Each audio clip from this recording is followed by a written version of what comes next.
আসসালামু আলাইকুম ওরহমতুল্লাহি ওবরাকাতু। সম্মানিত দিনী ভাইরা, মাদ্রাসা মোহাম্মদিয়ার দ্বিতলের পাইপলাইনের কাজ করার জন্য গতকালকে আমরা প্রায় 55,000 টাকার মাল ম্যাটেরিয়ালস অর্ডার করেছিলাম।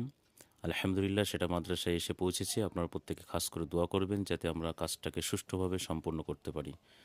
আপনারা দেখছেন মাদ্রাসার ছাত্ররাও কাজে হেল্প করছে, আপনারা তাদের জন্য খাস করে দোয়া করবেন যাতে মহান আল্লাহ তাদের ইলমে বারাকা দান করেন এবং তারা এক্সপার্ট, দক্ষ হতে পারে প্রত্যেকটি কাজে।